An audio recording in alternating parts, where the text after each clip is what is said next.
Addiction never affects just the addict. It affects all of us. Recovering from addiction and alcoholism is also a life-changing battle for families dealing with a loved one's addiction.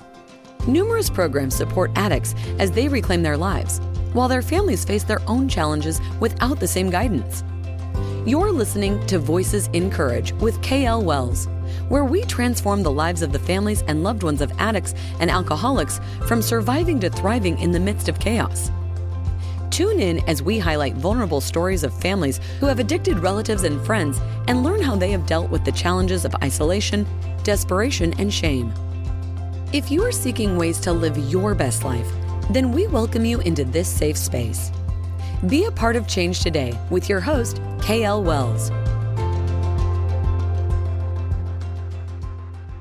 Hey, everybody. Welcome back to another episode of the Voices in Courage podcast with your host, KL Wells.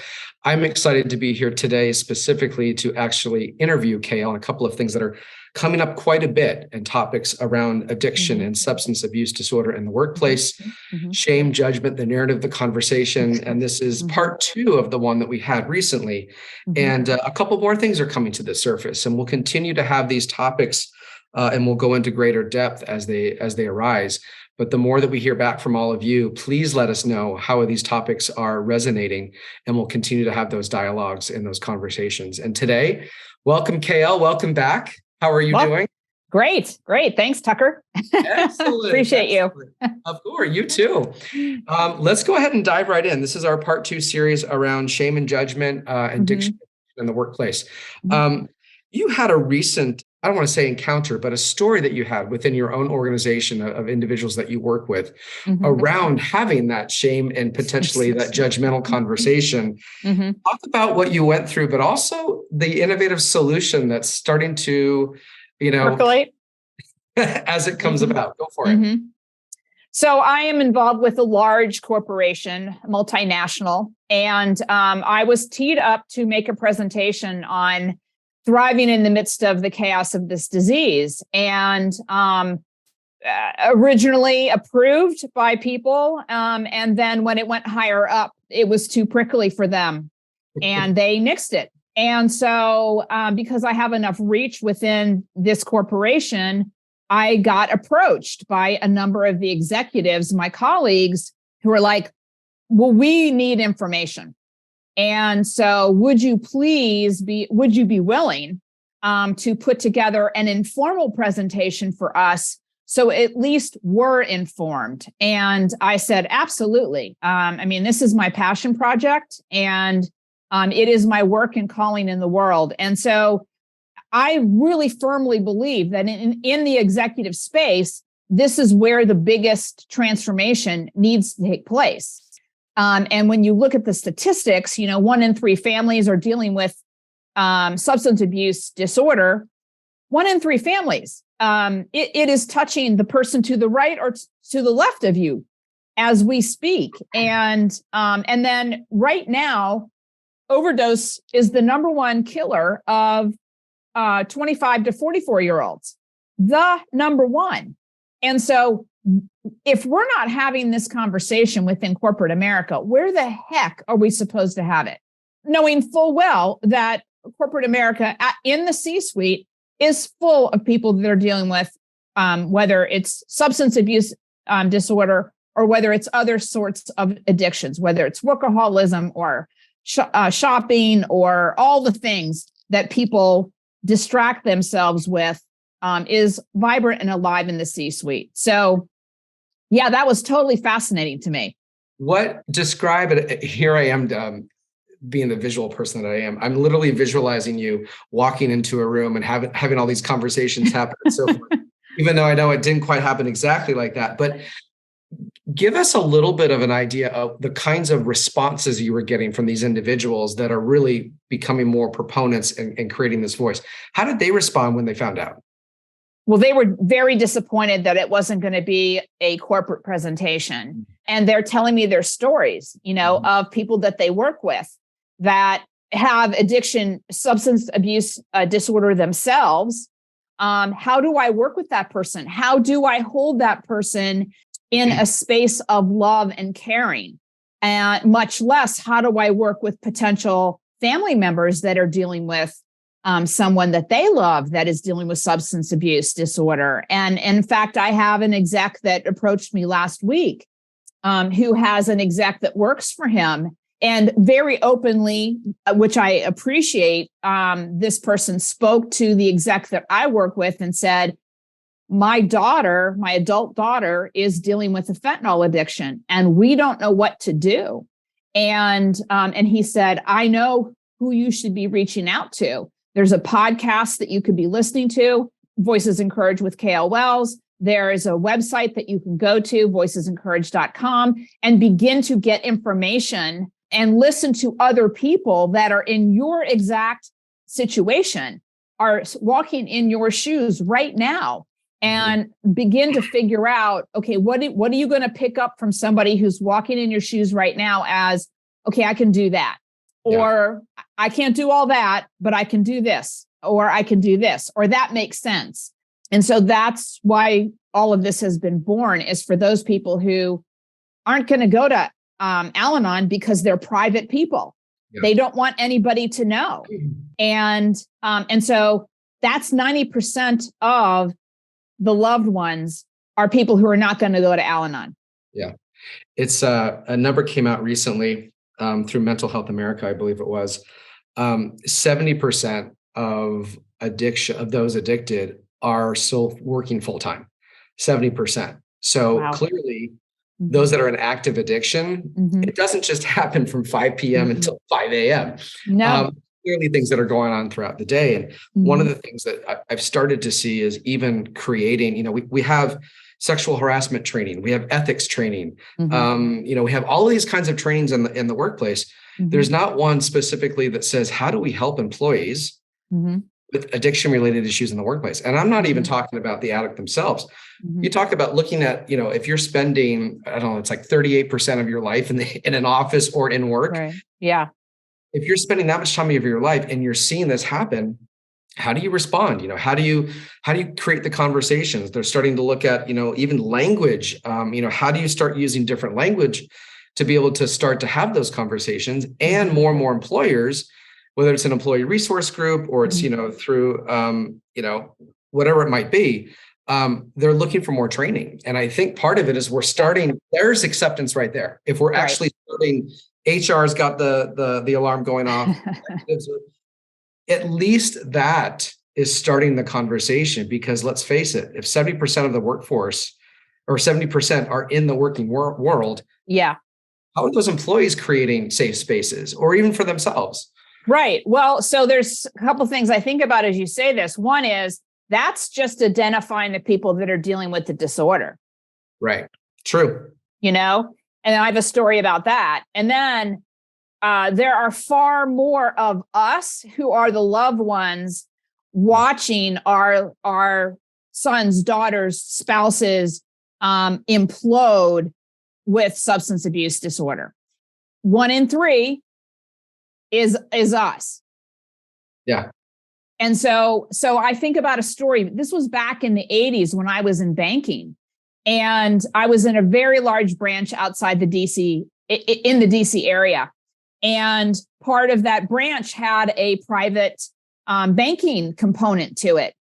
Well, the head of private banking went out to lunch one day and snorted a bunch of cocaine and came back into the branch.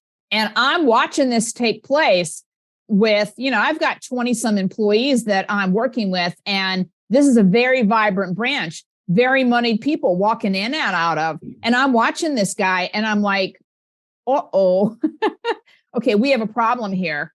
And so I made a phone call, and somebody came from corporate, like within an hour, and helped exit him. And then they went on to get him treatment. Yeah.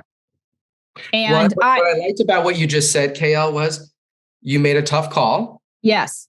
And it's always going to be that first, who's going to take that first tough leap of faith. Corporate responded in a way, okay, we're not going to shame or judge. We are going to take care of. And then it wasn't, you're out on your butt. It's like, we're going to take care of you. Let's find a way to make this work because we value as an employee. And I think sometimes the myth is boom, you're gone, you're done, whatever it is. But I Yes. love the way that that process unfolded to see a healthy way in which it can happen. Absolutely. And this was back in the 80s. This gentleman had a very good reputation. People really loved him.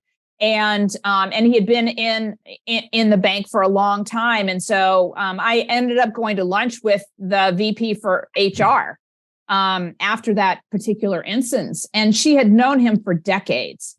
And so, yes, he was well known, well respected, well liked, all of the things. And he got the help that he needed. And so that was a great story. I'm finding more and more that it appears to me in the conversations that I have is that more and more people are afraid to have these kinds of conversations. And even do what I did was to make the phone call and say, okay, we need help over here. And can we get some help? So it never occurred to me that I might lose my job in asking for help. But I do know that there are people that are concerned about that. There's this whole group of people that want to be invisible. Yeah. And being invisible, at least in the C-suite and at the higher levels of corporate America, this is going to kill us from a corporate perspective. If we're not having the conversations that matter around our employees, who are we going to employ if at this point 1 in 3 is dealing with this disease? I was going to say, based on that, I always say that the more invisible that you try to become, and I'm speaking from personal experience, the more visible you're actually seen. Right. And that you just said it right there. Absolutely. Yeah. Yeah. So those 2 stories particularly, or our 3 stories, stand out to me. I quite frankly said to the young man that I was working with last week, I know him so well. And I said, give him my phone number. Yeah. Because it pains me to think of other parents that have adult children and they have no idea what to do. And they're dealing with their adult kids that are using fentanyl, which is Russian roulette, 12 times a day, every day. Well, and you bring up this idea that, at the end of the day, we're all human.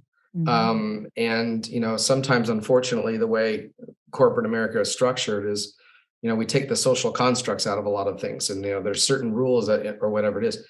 But there is human and humanity in all of this. And able to say, you know what, somebody else's life and the health of our own organization is far more important than the judgmental voice or the fearful voice or whatever that is. And I think those stories that you just communicated and we're starting to see more of are proof that humanity outweighs, the other fear around the social constructs of this, these kinds of things in the workplace.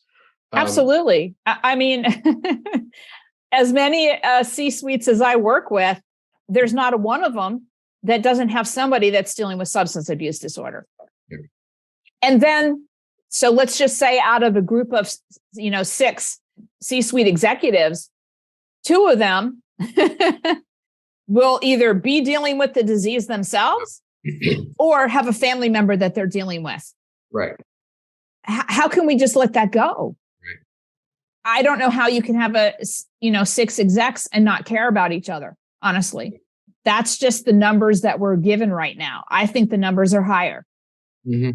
I think they are definitely much higher. And I think too, from my perspective, coming in as someone who has been through it, but also seen the dark side, but also the bright side, when you start to recognize those that are suffering, you realize that it's not just the person suffering, but the ripple effect of all of that. Sometimes it's just an honest human conversation that does not need to be riddled with judgment or riddled with finger pointing or anything, or to embarrass. It's simply to say, I care about you. I hear you. What can I do to help you? And I think sometimes, those conversations don't need to be, rung up the flagpole and that sort of thing. But that kind of behavior and those kinds of conversations, that's contagious and addictive alone. So I think the more that people see, how to do that, and I think that comes with training, but I think it also comes with allowing ourselves to feel a little bit more vulnerable and courageous in the way that we communicate with our coworkers, as well as those that are in charge, our leadership. Absolutely. sometimes there's this, yes. when you talk about invisibility, is keeping the leaders out of it because we don't want them to know, right? And maybe, the response is, well, wait a minute, that's really valuable and important to us. Let's do this as a team. Let's work as a group. So sometimes there's that, that invisible ceiling that nobody wants to cross so that leadership finds out. Right. And I think finding more and more that vulnerable, that I call it vulnerable courage to have those conversations amongst mid-level management executives and C-suite is going to break down that barrier. Absolutely. Yes. And, we tend to talk about organizations as if it's this thing. Organizations are people, and they have names, and they have families, and they have friends, and they have people who love them and care about them. And I think it is a way for us to keep it more separate from ourselves, to kind of protect ourselves. And because we are at such pandemic numbers at this point, you as an exec can no longer afford to turn a blind eye and be in denial that this exists. It is here, and it is here in a big way. And so it's time to open up your eyes. It's time to open up the conversation. And it's time to get training about how do we talk about this? How do we care about our people without getting enmeshed, and do it in a respectful, honoring way? Well, and we're starting to see it now, I think, with the, succession planning, right? I mean, we're seeing a lot of people aging out of corporate America, and we're 50% of the world's population is now 25 and under. Their list of must-haves, demands, or what they're seeking in companies is honest, open conversation, healthy business, that sort of thing. So in order for businesses to thrive and in their succession planning, they better start opening up, or guess what? They're going to leave. They can't retain the right talent. They'll go start something else. Yes. And we're starting to see that in the Great Resignation around some other things. Right. They'll go do it. If you're not going to provide it, they'll go do it themselves. So I think we see a lot of restructuring around that. Most definitely. Yes. One thing you brought up, Kay, I thought was interesting. Talk about this thing that you've been studying specifically around positive intelligence. Talk a little bit about that. There's some great work that's being done in this arena right now. And Shirzad Shamin is one of the books out there right now called Positive Intelligence. And he was a keynote speaker that I listened to about the same time last year. That was very powerful for me. And over the time, I've read the book, I've gotten more involved with it. I'm using more in my own work with executives and their executive teams. And the two things that really stand out for me as we have this conversation is, one is there's a PQ assessment that you can do. It's basically a positive quotient assessment. It takes about 2 minutes. So if you go to positiveintelligence.com and look at, for the PQ assessment, it'll take you about 2 minutes. And what happens is you get a score, from 1 to 100, and it lets you know where you reside. And on the positive side, it's looking at how much of the time are you in the space of empathy, gratitude, curiosity, joy, creativity, calm. And then how much of the time are you in stress, anxiety, frustration, anger, disappointment, shame, guilt, judgment, which is, again, we're ripe in this disease, in this conversation, in terms of the sabotaging piece of this. And he talks about a number of saboteurs, and you could take that assessment also, which I think is super revealing for yourself. But the number one saboteur is the judge. And all of us have been raised to be great judgers of ourselves, which is what the negative self-talk is all about, and of others. And his principal focus on this is for us to really get a handle on how much time, effort, and energy we're spending in the judgment space. I have worked long numbers of years before I even came across this framework to drop the negative self-talk for myself. All the things that we in our heads just think that are actually detrimental to who we are. It's not the thoughts that go through your head that are holding us in the highest, best version of ourselves generally.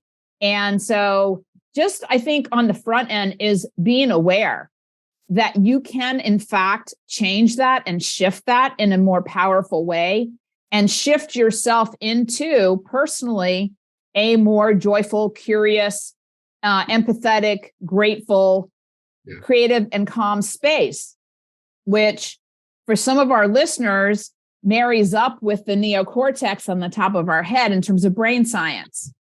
And so you get much better decisions from this place. You get much healthier relationships from this place. You get much healthier companies from this place.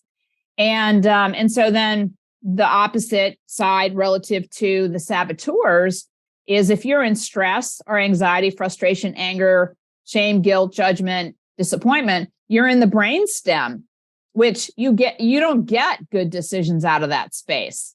No. You don't create great relationships that have the ability to be intimate and truthful and honest and loving. And so I am built as an intention to have intimate, close relationships that are about creating the best version of each person, myself and the other person in the relationships that I have. And so I'm much more wired to be in a high positive quotient area. And I always laugh at myself because my love language is words of affirmation. Mm-hmm. And I'm thinking to myself, wait a minute, if that's your love language, then why aren't you speaking that to yourself? Exactly. Hello, it's total disconnect. Right. Exactly. To figure that one out. Yeah. Well, I mean, if you ask a room full of execs, CEOs, presidents, how many of you deal with negative self-talk? The majority of the room will raise their hands if they're being honest. Yeah.